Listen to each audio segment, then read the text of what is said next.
first and foremost, what does he bring you? Because you're still going to be doing the underlying technology, if I'm right. So what does he bring in leadership, in ownership? Yeah, well, thanks, Caroline, for having me on. I think he brings a vision to the platform that is much needed. You've seen the rise of personalities surrounding social media apps, whether it be Elon Musk and Twitter or Donald Trump and Truth Social.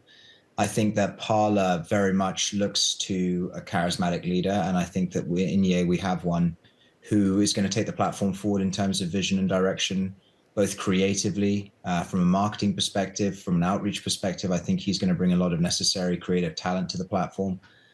We're excited to work with him. And of course, it puts us back on the map, which is, something that we've long aspired to be back on. Were you worried about not being on the map? Had you been losing members or users? Well, I think it's fair to say that the competitive landscape has become a lot more competitive. When Parler was founded in 2018, it really was the only kind of what I quote as a free speech as a business social media app around. And of course, in the intervening 4 to 5 years, that landscape has become that much bit more competitive. It needs the leadership of a charismatic personality.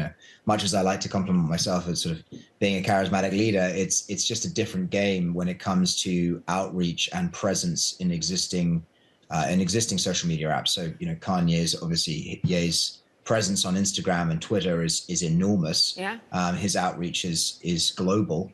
And as a result, this puts us into a position where he can help accelerate the brand growth, and he can grow the platform into something that he wants it to be, as well as complement our existing technology infrastructure. What does he think the platform and the brand currently is? How long has he been a user? How did this all unfold?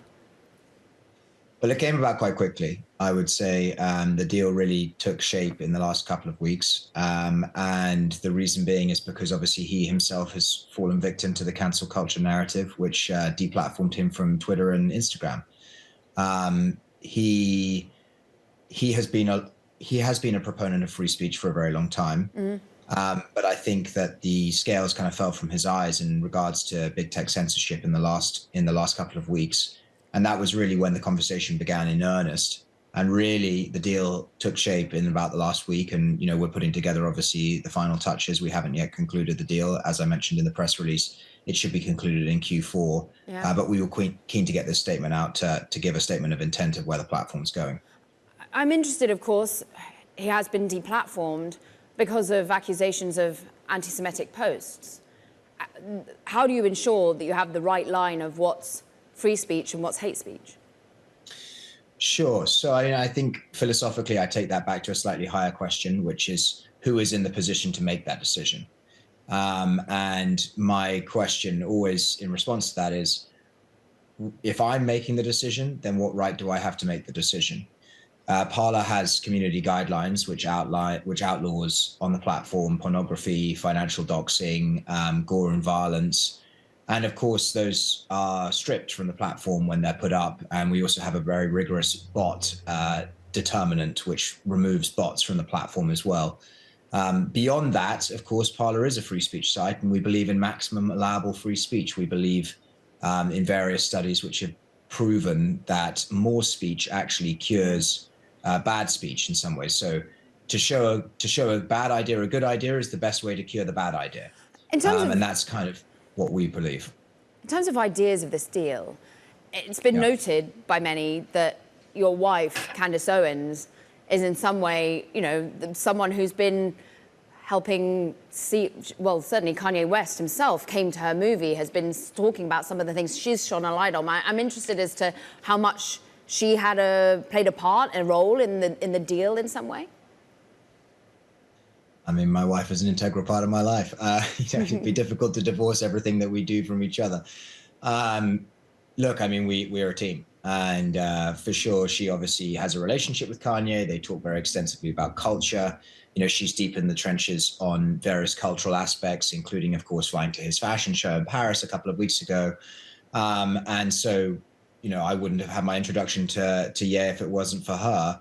The negotiation of the deal itself, of course, is completely left to me. And, I'm more of that aspect of our life, the technology aspect, the business aspect. She has her own business ventures, which are highly successful.